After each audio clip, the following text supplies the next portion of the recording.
O problema das drogas é recorrente em nosso cotidiano, seja por causa da violência relacionada ao tráfico de drogas, a gente percebe a força que as grandes facções criminosas atingiram no Brasil, ou por causa do vício que atinge milhões de famílias. Como resolver essa questão? Nesse vídeo a gente vai fugir da superficialidade que toma conta do debate em nossos tempos, citando o exemplo de sucesso da Revolução Chinesa. Nem a alternativa reformista e oportunista da legalização, defendida por alguns setores da esquerda, e muito menos a pura e abstrata criminalização conservadora dão conta de solucionar o problema das drogas, que é muito mais complexo do que esses setores imaginam.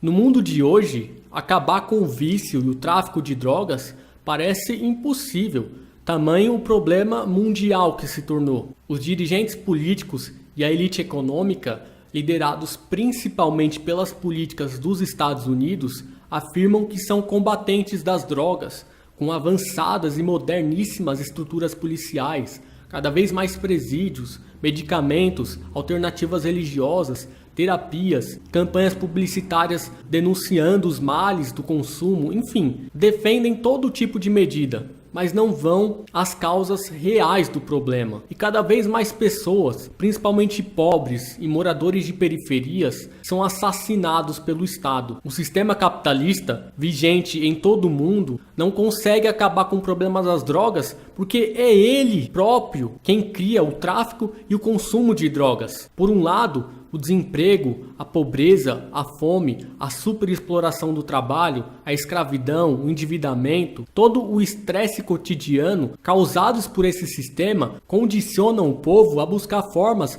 de fuga da realidade, de redução desse sofrimento diário. Os efeitos das drogas, legais ou ilegais, cumprem exatamente esse papel. Por outro lado, por se tratar de um mercado bilionário, dada a enorme demanda de consumidores, o tráfico de drogas acaba tendo apoio inclusive das próprias classes dominantes, em busca evidentemente de muito lucro. Então é muito fácil culpar a juventude pobre das periferias, enquanto a estrutura do sistema estimula, condiciona e fortalece o tráfico e o consumo de drogas. Em suma, pessoal, o capitalismo cria a dependência e lucra a partir dela. A China, companheiros, teve talvez o maior problema com o consumo de drogas na história da humanidade. Antes da revolução liderada por Mao Tse-tung, em 1949, o povo da China era extremamente pobre, governado por um punhado de ricos latifundiários, proprietários da maior parte da terra, e grandes capitalistas estrangeiros. Sob essa velha sociedade, muitas pessoas foram empurradas para as drogas. Havia aproximadamente 70 milhões de viciados na China, viciados principalmente em ópio, uma droga muito comum na Ásia, morfina e heroína. Trabalhadores famintos utilizavam os delírios prazerosos causados pelo ópio para substituir a dor da fome e da desesperança. E os ricos, por outro lado, consumiam drogas para preencher o tempo livre e cobrir o vazio existencial. Em algumas áreas, até mesmo crianças fumavam ópio. Viciados muitas vezes abandonavam seus filhos ou até mesmo os vendiam para comprar mais drogas. Mulheres viciadas eram forçadas a se tornarem prostitutas e por vezes morriam de doenças. O povo sofria terrivelmente com o vício, assim como sofre na maior parte do mundo atualmente. A gente verifica isso de perto no Brasil. Na China, as drogas foram introduzidas pelos colonialistas ricos da Europa, sobretudo da Inglaterra. O governo britânico, no século XIX, com o objetivo de extrair mais lucros do território chinês, começou a vender ópio de forma ilegal na China. Só que quando o governo chinês explodiu um carregamento de drogas inglês, a Inglaterra declarou guerra, dando início à famosa Guerra do Ópio, em 1839. A China acabou saindo perdedora em 1842. Nesse contexto,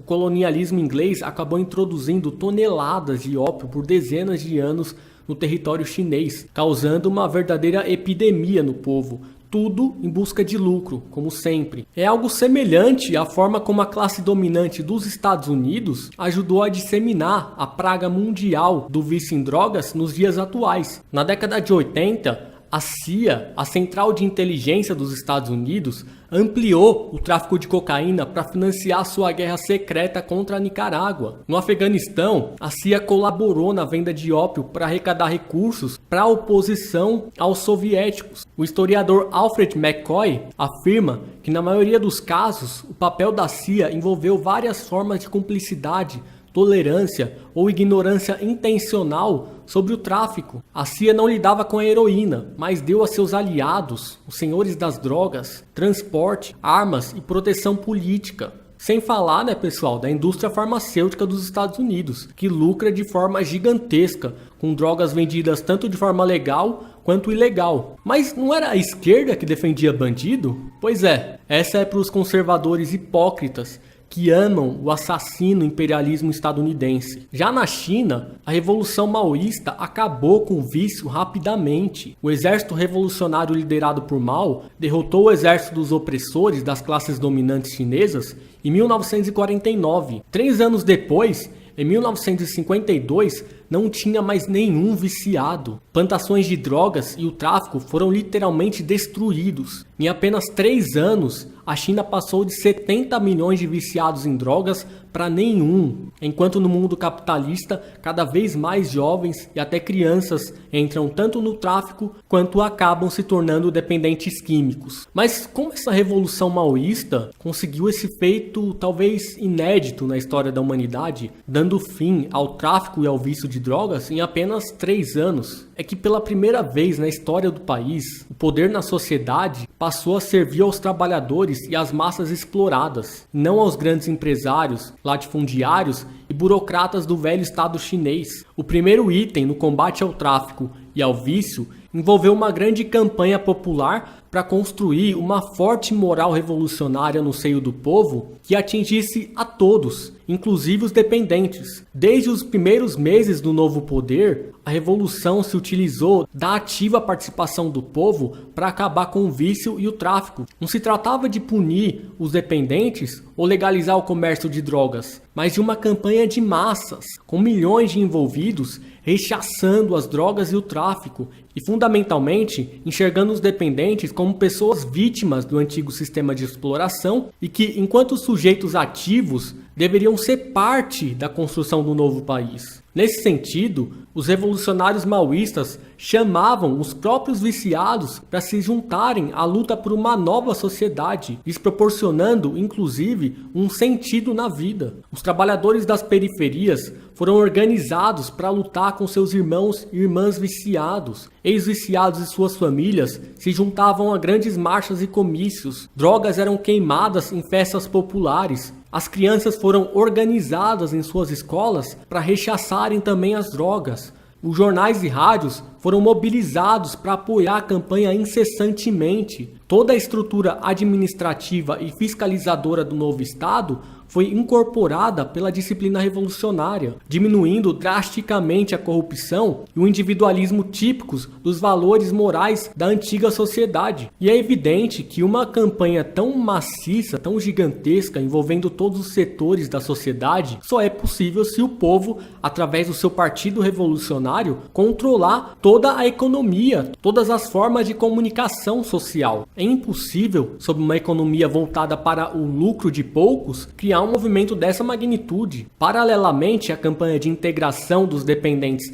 à construção da nova sociedade e de fortalecimento popular da moral revolucionária, o governo deu início a um tratamento médico sério, baseado numa política de redução de danos. Durante um limitado período, os dependentes poderiam manter o consumo de uma pequena quantidade de ópio para combater os efeitos perversos da abstinência, além de receberem injeções para aliviar as câimbras musculares, um dos piores sintomas da abstinência da droga. Em terceiro lugar, o governo revolucionário de Mao criou medidas inteligentes no tratamento com os pequenos traficantes. Ao invés de tratá-los como inimigos, como faz a direita conservadora, o governo ofereceu alternativas aos que quisessem deixar o tráfico. O governo ofereceu um acordo único, compraria todo o estoque que eles e os produtores tinham se resolvessem deixar o tráfico para sempre. Era uma proposta muito boa para quem queria deixar o tráfico e viver uma vida normal, sem correr riscos, com toda a dignidade oferecida pelo governo.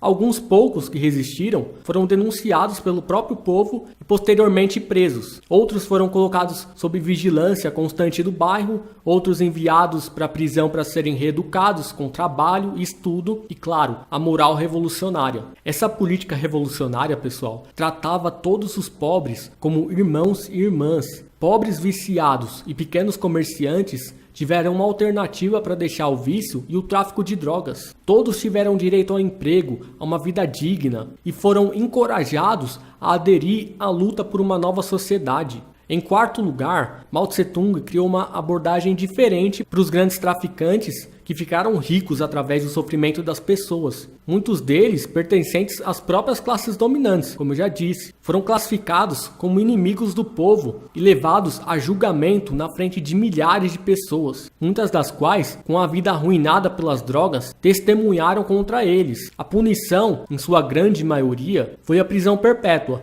mas, em alguns raros casos, a execução pública, a pena de morte, também foi aplicada. E, finalmente, a derradeira medida para enfraquecer o tráfico foi a estatização de todo o sistema bancário. A nova moeda emitida e o controle dos serviços bancários praticamente eliminou crimes típicos das grandes facções, como a lavagem de dinheiro. A disciplina e a consciência do movimento revolucionário significou que os traficantes de drogas não conseguiam sequer subornar as pessoas do novo governo, diminuindo, como dito, a corrupção. E o desenvolvimento de uma nova economia socialista, onde todos os grandes meios de produção estavam sob propriedade coletiva de todo o povo, significava que era possível dar emprego para todos e eliminar a pobreza que obrigava muitos trabalhadores a irem para o tráfico de drogas, além de diminuir drasticamente o sofrimento cotidiano que fazia e continua fazendo as pessoas se refugiarem no consumo e no abuso de drogas. A China